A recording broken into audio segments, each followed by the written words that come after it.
Hello, it's Kayla again, and today I wanted to share with you a little bit of my journey in how I got my period back naturally.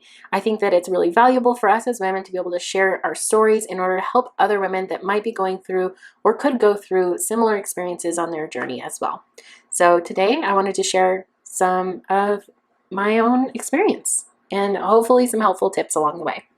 I want to start by saying my journey is still a work in progress. I think health is something that we're going to most likely be pursuing for our entire lives. It's not something that you just one day you're healthy and you've achieved health.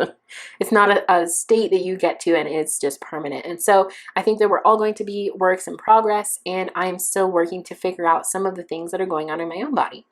I do want to add in here that just getting your period back might not be the only factor to consider if someone's coming off of hormonal birth control or has hormonal imbalances. So just getting your period back is one of our kind of fifth vital signs, and we just need to consider what other things, if they haven't resolved when we do get our period back, we might need to take a step back and reevaluate and look at what else is going on in order to make sure that we have a holistic view on our bodies and our health in order to make sure that we have long-term health, if that's our goal. Now, this might take us stepping back into a healing mindset. And now for some people, they might not understand what that means but for me, what that means is stepping into a mindset where we are working on healing our body. And sometimes I think we go into a maintenance mindset, but a healing mindset means we're actively pursuing healing our body and allowing our body to have obstacles that are preventing it from healing removed and encouraging ways that are going to further our healing processes. So that type of mindset will mean that might extend to what we're eating, what we're doing in our daily life, and other factors. So how I got my period back, as I've shared in some of the other videos, my period kind of vanished on hormonal birth control, and even after I discontinued it, it really didn't come back, and it didn't come back on time when it did. So it was very irregular and kind of sporadic for a while. And so the first thing that I did was to support my body nutritionally. So I have done this in multiple ways. I have primarily eaten whole foods, plant-based meals, and I have used other tools like seed cycling in order to support my hormone health. And so that was really the baseline. And some people, if you watch a lot of my videos, you'll probably be like, nutrition is her main point. So yes, if you've started to get that, then that is the foundation. Everyone has to eat. That's a fact of life. So why not use it for your advantage if you want to be healthy? So that was where I personally started. And some of the next things that I went through include reducing stress. There's only so much you can do of this sometimes. And so for me, I did have to learn how I could reduce stress or help at least balance it out a little bit when there were more stressful situations. And even still, like I said, this is a work in progress because we've gone through a very impactful change in the last few years that affected how I was personally managing stress. I love dancing, and I went to dance class probably since I was about 5 to 7 years old, pretty consistently. And that was one of the ways that I managed stress. And that wasn't something that was available to me in the last few years. So those were things that I've had to personally relearn, even though that was one of the ways that I initially started to remanage my stress. I had discontinued a little bit of dance and I reintroduced that. I also found things that I could prioritize that were enjoyable to me. So that included things like gardening and pursuing hobbies that didn't have necessarily like a career goal or a monetary benefit from. And so having those in my life that I am able to see and be fulfilled and enjoy, that was something that I started to cultivate in my life in order to reduce stress, as I've talked about in some other videos briefly, and I'll talk more about that in the coming weeks, how our stress response really can affect our sex hormones. So the other thing that kind of ties into this is that I started to understand my hormonal cycle, and I started to try to live in sync with that.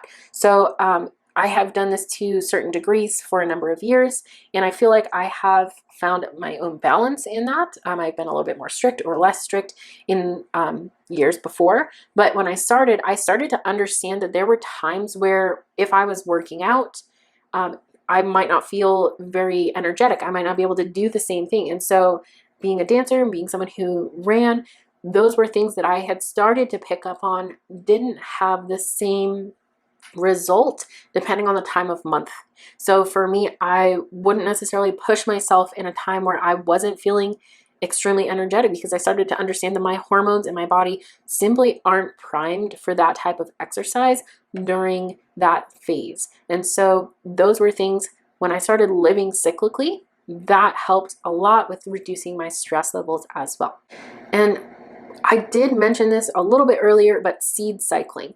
This is one of the ways that I actually have found to be really helpful. I don't do it consistently, but I do some months and then I do others where I take a break in order to make sure that my body is able to function properly and I can get some nutrients from other places as well. But seed cycling can really help with regulating our hormones, reducing PMS, and I personally have found it to be very supportive in making sure that my cycle is one, I'm in tune with my cycle and I'm aware of what day in my cycle I am at, because at some point you shift from one type of seed cycling to the next.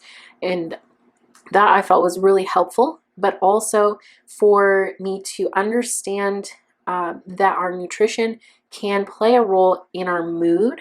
So that was really, really impactful for me. So it helped with that transition, because as I've shared before, I had a lot of anxiety and anger that I was experiencing on hormonal birth control. And so this helped with better mood regulation. Kind of one of the last things that I did do was I used supportive supplementation. So I had personally done some of my own research. Being a biologist, being someone who's been in the alternative health field for over a decade, I felt pretty confident in being able to find and identify some of these things. I had resources and people that I could talk to about them as well, and before I started taking them. And that helped me be able to understand some of the supplements that I started with. And I'll share a link in the description for some of these supplements that might be helpful for people who are also experiencing this journey. But I really encourage people to work with a doctor. I have been working with a doctor recently on some of these things that I wasn't able to resolve on my own, and that has been so helpful and eye-opening in understanding some of the things that I didn't know were going on in my own body. And so I am taking different supplements now than when I even got my period back. And that's why I said we might need to take a step back. Just getting our period back might not be the end goal. There might be other things that also haven't resolved, and sometimes that means taking a few steps back in order to take more steps forward in our health journey. And so some of those things have changed for me and what I am taking right now versus when I first was getting my period back. But I'd really love to share some of those resources, like I said, in the description with you, so you can do your own research if you want. I have done a lot of research, so there are some resources down there, so you don't have to do that if you're not that type of person. But I really hope that you will take ownership of some of what you're putting in your body, and so you know and feel comfortable about that. That's kind of what this whole channel and sharing this information is about. So I hope this was helpful. If you did find it helpful, I would love if you click the little thumbs up button, and that'll help this video get out to more women, and we'll have more educated and more empowered women in the world. So I hope that this was helpful for you, and until next time, be well.